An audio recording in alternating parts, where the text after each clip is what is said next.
the hero's journey itself is the idea that you're going to have to face danger. You're going to have to risk something. Not only something, right, but your very life, perhaps. You're going to have to stake your very life on finding this treasure, hard to find. If you don't, It's like a mission you're willing to die for, in yes, a way. that's it. That's why it's so tied to vocation, to purpose, to finding the true self. Because if you don't risk anything, if you stay in your comfort zone, that means you never take the risk. You never go on that journey. Hello, this is Soul Sessions with Creative Mind. I'm Debra Maldonado. And I'm Dr. Raf. And we are so excited to continue our series on the hero's journey and Jung's individuation process.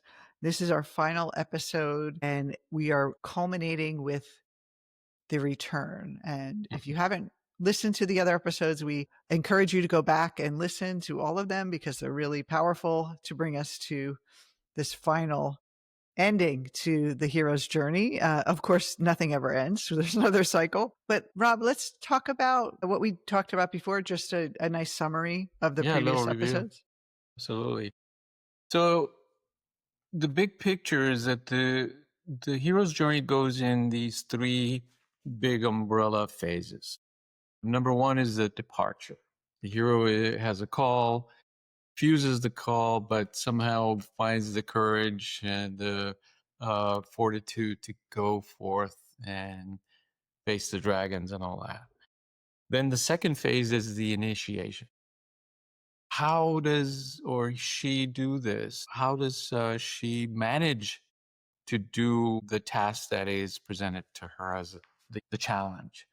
And that initiation, she goes through trials, through transformation, and then finally, in the third phase, she returns. So there's the the refusal, The departure, the initiation, and the return. and there's always resistance along the way. Always. And so let's talk about the return. And there's a lot to the return. There's like 6 elements to the return, but we're going to go over all of them. It's really I think one of the most interesting parts, because I think many people are conscious of the challenges of starting something new. But post individuation, after you've done shadow work and you went into the unconscious and transformed yourself, what happens then? And I think this is a really important episode for people who ask themselves, well, who am I now? How do I integrate this into my life? Yeah, absolutely. And for us, it's a fascinating exercise to go through the stages of the hero's journey because it parallels what Jung called the individuation process. So we can think that or say that the mythology of the hero's journey is the symbolic representation of our individual process of individuation, of becoming our true selves. And those people who are new to individuation, sorry to interrupt, but just kind of where people are new to Jung's work, individuation means that not individuated, individualized. It's always often confused with individualization. It's really the process of the first part of life, we build up the ego. And the second part of life is about letting it go and letting our true self basically come to the surface. And the journey of individuation is going into the unconscious and discovering who we really are. And in every hero's tale, movie, drama, book you've ever read, literature, the hero has a transformation on their path and they come back changed. And that's really why it's so beautifully matched with this work. Yeah, and the mythology, of course, is really important because it says what we cannot really explain in words. Through story, through myth, through image, through metaphor. Now, here's what we recommend, that just like dream work, we never interpret it literally because it's a symbolic language. It's the same with mythology.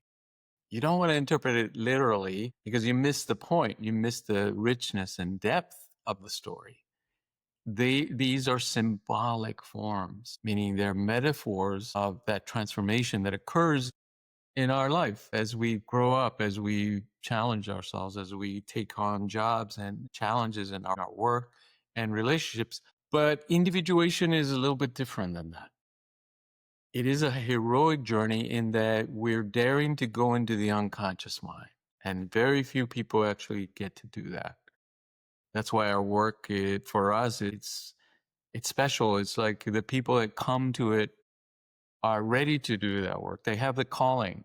They have that heroic journey calling, and they're undertaking this process of facing the unknown, which is the unconscious mind. And I think we get this question a lot when we have courses and we do trainings. In the beginning, people confuse the subconscious with the unconscious. And they think, well, I've worked on my limiting beliefs and I've worked on my narrative and my assumptions of life. Those are like conscious. We're conscious, or Freud would call it preconscious. When we're talking about the unconscious, we're talking about the things that you can't easily get at through journaling, through talking about it. It's really deep stuff. And when we say deep, it doesn't mean negative. It doesn't mean like pain and horror. There's mostly beautiful things in our unconscious mind that our ego won't let us express because it has this job to keep us in the ordinary world. So when we go on this journey and we go into the unconscious, the ego is very threatened by it. So that's why there's all those thresholds that you have to cross and a lot of resistance along the way, because it's basically the ego's losing its power over your life. And a lot of us consciously are comfortable with the ego driving our life because it's steady, it's consistent, even if it's not perfect. It's just like keeping a day job. I get the paycheck every 2 weeks, it's fine.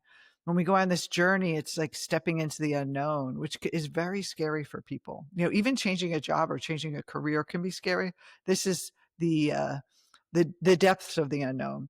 But I find the journey itself it gives you so much more than you ever realize. So this return I find is very specifically impactful for people, is that you go on this journey, you uncover all these parts of yourself you didn't realize you had, these strengths and gifts you didn't realize you had, and these concepts of intuition and courage that you reclaim.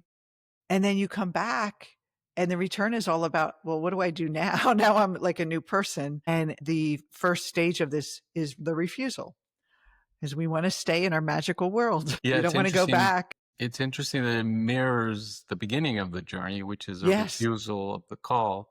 Here, when the hero gets to returning home, there's a hesitation, a procrastination, perhaps, a desire to continue on that journey instead of going back to the ordinary world. So that refusal of the return, it's part of many myths. We see it in Odysseus when he's on his journey from Troy going back to his home, Ithaca. There's all these islands that he lands on with his merry band of men. Kind of represent that hesitation, because everything that he encounters through these islands holds him back.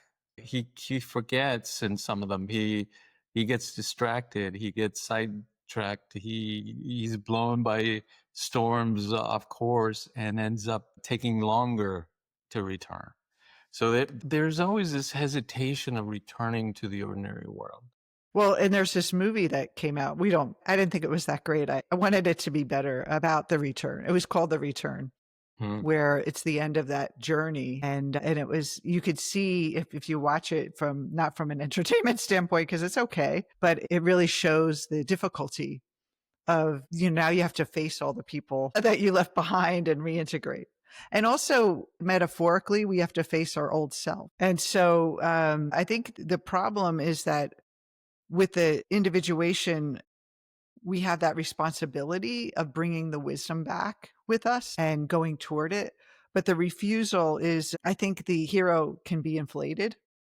A lot of times we have incredible spiritual experiences, and then we kind of get full of ourselves because we have all this enlightenment and all this wisdom, and we have to watch that. The ego will take credit for all of that. And it's about knowing that's the ego and where the ego is, and not getting caught up in that, almost like a narcissistic way of seeing yourself now because you've undergone that journey, and the way you like interact with people too. You know, the refusal of the integration of that. Yeah, the ego still has a role in your life. You know, it's not, you're not this perfect enlightened person. There's still the ego there, almost humbling in a way. And so would you say the refusal of the return is really about us refusing to accept our ego as it is and the It can past as be. it was? Yeah, Jung always warns about ego inflation. So he says the man of personality, or the experience of the self, creates this personality in us that feels grand and powerful, that we're able to create from our mind in a very different way than we were used to in the ordinary world. And this man of personality, he says, precisely is in danger of ego inflation because of that power. And in yoga philosophy, we see that the yogi gains siddhis, or these powers that transform his life or her life. And therefore, it changes you fundamentally, the way you see yourself and the way you see the world. Taking that man of personality back into society, where people won't recognize you because you're somebody else, becomes a dangerous proposition then, because you don't want to be condescending. You don't want to talk down to people because you've undergone this transformation of individuation. But you know you're also different, that you're not the same person that others expect you to be. And this is where a lot of our students that that undergo individuation tell us that friends will fall away, or relatives will criticize them, or react to them in a different way, or vice versa, that they will find new communities, friends, new people that they relate to.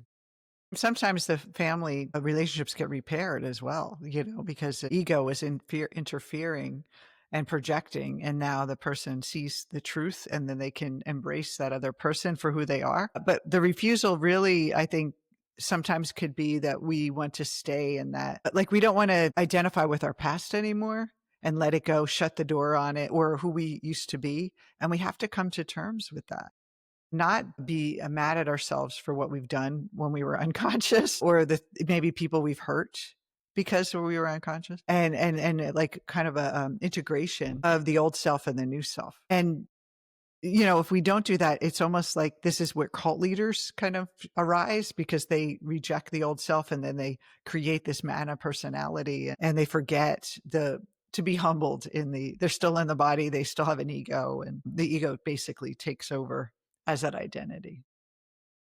Yes. So then either they come back through involuntarily, that something happens to them, that they're forced back. What would you say that would be? Yeah, so the second phase of the return is this magical flight, that there's still danger because we're still on the path at this point. We're still on the journey of individuation. And so we have to have our wits about us. And we're carrying this symbolic knowledge, this treasure that we found, the self, or the knowledge of the self. Like the gift, like almost like the hero carries like the diamond or the precious jewel, or the rescued the princess or whatever, but there's still more journey Yes. to bring it back.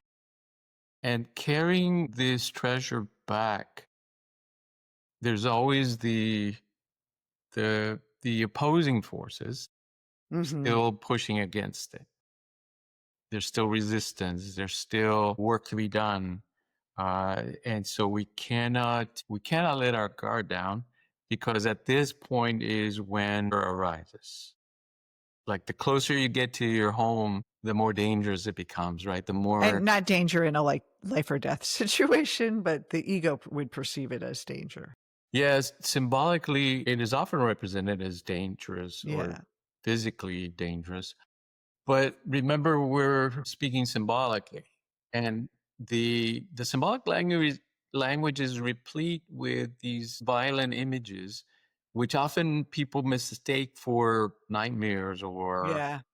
real violence. But it's simply that the symbolic language has this way of speaking that is very dramatic. It's almost like to get the message across, it needs to be this way. But And wouldn't you say this part of, I guess the danger is that we went on this journey, we're back, we're on our way back. We can't get rid of the ego. We have to learn how to deal with it. Like you said, you can't put it in the trunk. You can't let it drive, but you got to deal with it. And the clients that we've worked with over the years, and their students and graduates have worked with their clients, they all report that there's this little state of ambiguity, because they're really like, they're not the new self yet, but they're not the old self anymore. And it's that kind of balancing act of reintegration. So there's this kind of feeling of, not you're lost, but more like you're not clear yet on what your next step is, but you're almost like a new baby animal trying to walk for the first time. This is new body, and so that's what I feel like this part is really about, is about understanding this is a normal, and not like just because it's confusing or you feel like kind of like you don't know where to turn. I think a lot of times when we have those external things in life that they kind of cut us off, and we don't have those external things to grasp for security, we feel a little insecure, but that's where we go inward. And then we really find that ground within ourselves that can help us. And through the hero's journey, we get the tools to do that. It's just now, okay, I have this new magic. How do I use it? How do I use it for good? in Campbell's mythology, then we see this period of like a new challenge arises right before the hero is about to get home, which challenges the hero to really consider, what is it that I'm doing? What is my purpose? So it helps clarify the intention of return. What am I doing now? Is this going to be received? And is this even worthy of bringing back into the normal world? Psychologically, Jung says that it helps us translate those experiences. It gives us that pause of, how am I going to present this to my friends, my family, the people that I know in the ordinary world? They'll notice you've changed, and they'll ask what you did, and you'll have a hard time explaining what you did, because they have to have a direct experience of it to really understand. It sounds like too mystical for someone to understand. And so the third is the rescue from within, and it's about Without. it's about looking for that anchor in the world and the self to help you reintegrate. Yes, because we need these external relationships to anchor the self. In other words, we're not going back to simply say, I am the one, I'm the chosen one, and I've done. Have all the answers. The proper work always keeps us grounded in the understanding that it's a group effort and that we're social creatures and that we require others that help us and assist us and teach us, and that, in relationship, that's when we really find wisdom. And so that wisdom, that knowledge is always presenting itself to us or giving us that opportunity to affirm it. And so wouldn't it be like, we all think that the true self is within us, but now we recognize it out in the world. We integrate, like it's like the world is also reflecting that. So it's not, I have to go inward. We can find our true self in the world. Yes. In Buddhism, you see the Buddha says you need the teacher, of course, the teachings, but you also need the Sangha, the community. That community supports you, supports the individual. It's almost like the holding space for that wisdom to flourish. So yes, we have images of people doing it alone and living in caves or in isolation, but that's usually not the case. We all need, or most of us need, that community, that friendship, that support around us, in order to sustain this wisdom, to have it flourish and be meaningful in a culture, in a society. Well, and if we want to give back to the world and be of help to the world, we also need to be willing to receive it. Because if we don't have a coach or have a guide, to help us, it's not a weakness, it's a necessity. Then how can we be a guide for others? Because in a way, we're saying you could do it on your own. So I always find that interesting when coaches don't have a coach to say, well, if you don't need a coach, why would your clients need you? You have to always have that lifestyle of, coaching is about moving forward. It's not about fixing anything. It's about moving forward. And a coach helps you keep moving down the path of life. It helps you become more of who you are. And when you don't have one, the ego has a tendency to stagnate and settle and convince you that, I'm okay. And until something happens to kick you on the hero's journey again and get you back in on the journey you're meant to be on. So Yes. yeah, so the inward wisdom now becomes something that you express outward. Yeah, so we have this refusal to return, which is the ego resisting re-entering life. We have this magical flight, which is the challenge of embodying deep symbolic truth in ordinary life. And then this rescue from without, which shows us that we're going to need these relationships and we're going to have to cultivate these communities and not do it on our own. And then that's when we hit the next stage of this, which is crossing the final threshold. A lot of thresholds. And so we gather our community. We start feeling a little confused, but then we start gathering our community, our guide for the next phase. And then we cross the threshold is reconciling with the wisdom gained. I found, Rob, coaching, I think a lot of people, I shouldn't say a lot of people, but a big misperception in coaching is about setting goals. But so much of it is having someone be present and be a container for you to be a witness to your own transformation. And there's something really sacred about that. That's something you can't just share with your friends or your family. It's a special relationship. Why I'm talking about Jungian coaching, not ordinary coaching, where you're really reconciling with the wisdom, and that coach can help you kind of pull things together and make sense of it all, so you don't have to do it on your own. Not to Absolutely. tell you what the wisdom is or interpret it for you, but to ask the right questions so that you can integrate it. So I love this quote by Jung, which fits in the fourth stage, which is crossing the return threshold. He says the individuation process must not become a narcissistic isolation. It must culminate in a social function. Yeah. Again, Because it because really is the test, because we can have this beautiful, mystical life. I had a friend before I did Jung's work, and she used to go to this like mystical place, and it was like escapism. And that was her meditation every day. And she wasn't really changing, but she was like, oh, I go to my little place and I have to meet my angels. And it's like, okay, but there's a real world here too that we have to integrate into. And so we want to make sure that we're coming back and not getting lost in the mysticism, because it is fascinating and wonderful, our inner life, but we have to integrate the unconscious contents in the conscious world, the outer world of times, roles, and society.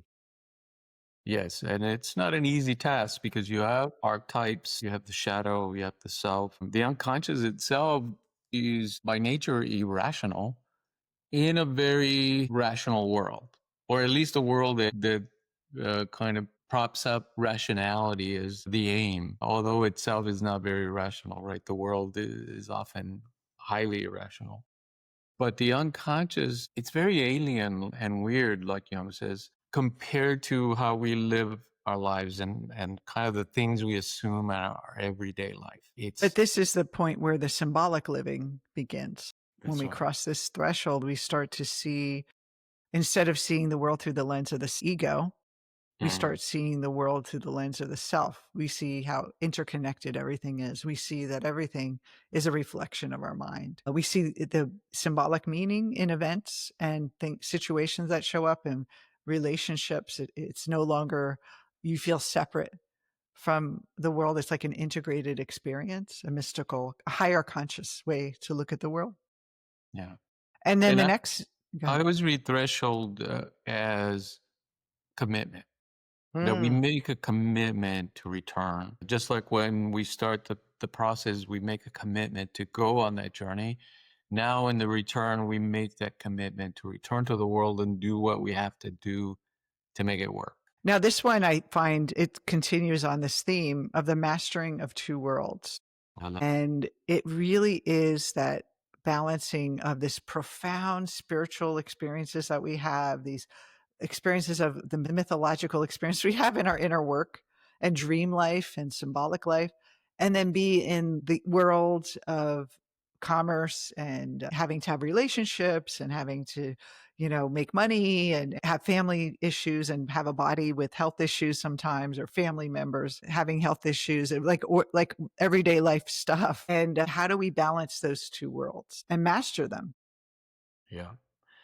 And the emphasis is on both worlds, not just one, not rejecting the world and saying I'm only a spiritual being or vice versa, but acknowledging that we're both.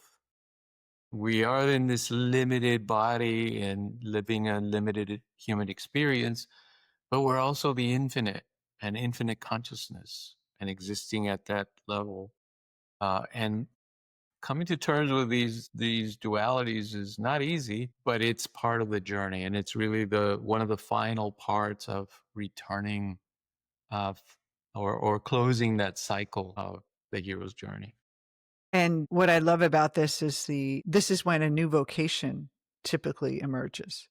You have this transcendent experience in the individuation process, or any kind of spiritual experience that you have of this unconscious mind. And you start to go to the office every day thinking, gosh, this is kind of boring. Is this what I was meant to do? So you can, at this point, if you haven't already, decide on a new vocation, or if you already have, like, you're already doing something you love. So a lot of our coaches that come to us for training, they're already coaching, but then they start to see there's a bigger potential for them to share information in the world and maybe a higher level of that vocation. And the alchemists would say the gold has been created.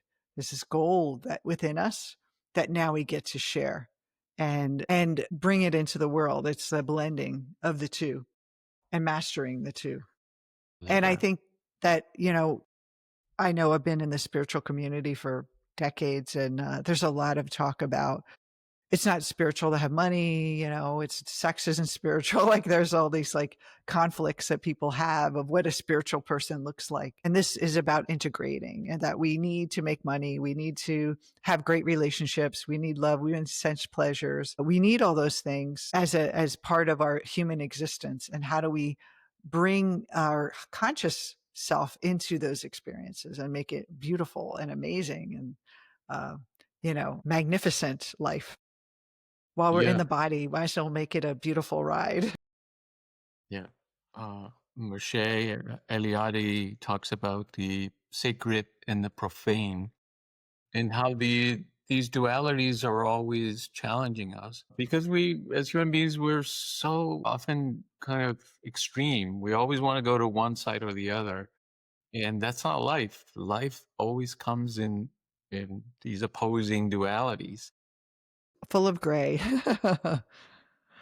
And then the last, I love this title, The Freedom to Live. This is, I think they talk about this in Vedanta, the hindrances, the kleshas, is the fear of death. And in this stage, you no longer fear death because you're not so clinging so much to this body and this little ego. You see yourself as much bigger than this body and this in your personal mind. You see that there's this collective energy that you're a part of. Absolutely.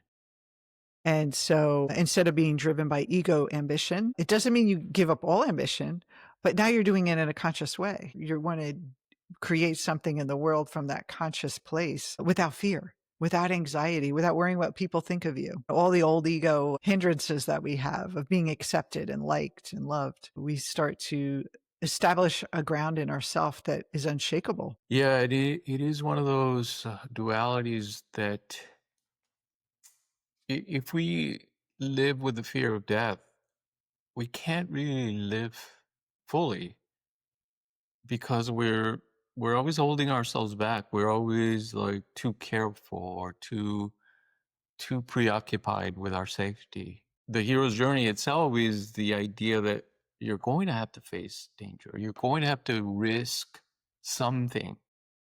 Not only something, right, but your very life, perhaps. You're going to have to stake your very life on finding this treasure, hard to find.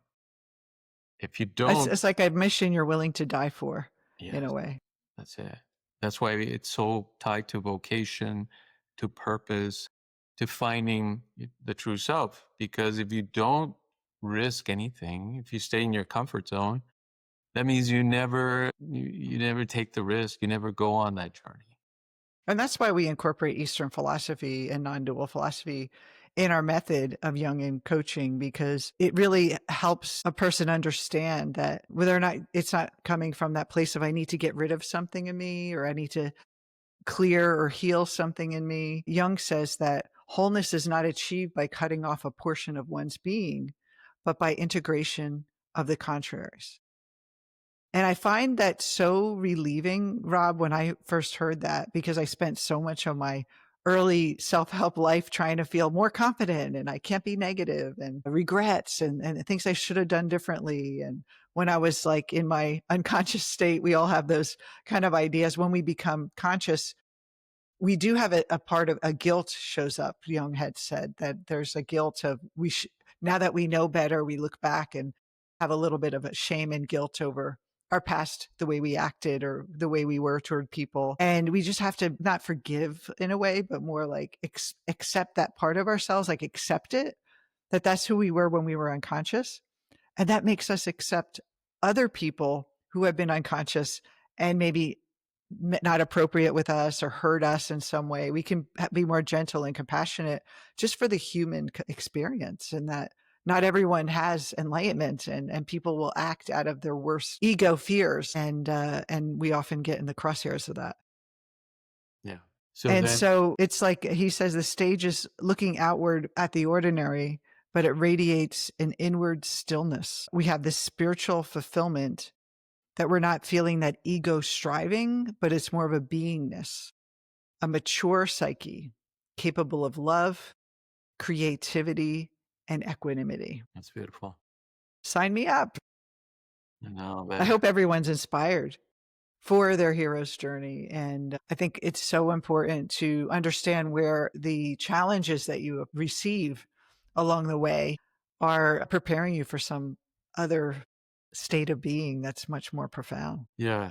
And it's always so unexpected what we find on that journey. But that is what makes it beautiful. That you're living in the moment and you're going off into sailing uncharted seas and discovering and experiencing life in a very direct way. That's the beauty of the unconscious mind, that it puts us in a place where we see the ordinary world that we used to in in this new way, that it's wild and fresh and exciting in every moment.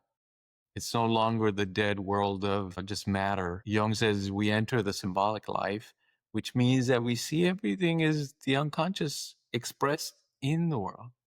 So there's no longer any difference between the magical realm of the unconscious and dreams and the archetype and the what we call the external world. One and the same thing. And I just want to add one more thing, that this stage, this freedom stage, doesn't mean you're there 24/7 every day of your life. You are going to have the ego is going to try to come back. We will be pulled back because the ego doesn't go away. So it's still there. Like I said, you have to deal with it. And so if a challenge comes up and you fall back into a pattern, you're more conscious of it and you can pull yourself out easily, more easily than you did when you weren't aware. And the most important thing is not to judge yourself or think you're going backwards, but it just means there's something, a little piece there that you haven't completely freed yourself from. And so we're always continuing that process of growth. It doesn't stop when you return. Actually, it's probably just really beginning when you cross that final threshold. Don't you think, Rob? Absolutely. So we have this crossing the return threshold, then the master of the two worlds, or becoming the master of the two worlds. And finally, the freedom to live And these are the stages, the phases of this phase of returning from the hero's journey or the I heroic. love this phrase, a transformed participation in life. To live a truly spiritual life, the world is spiritual.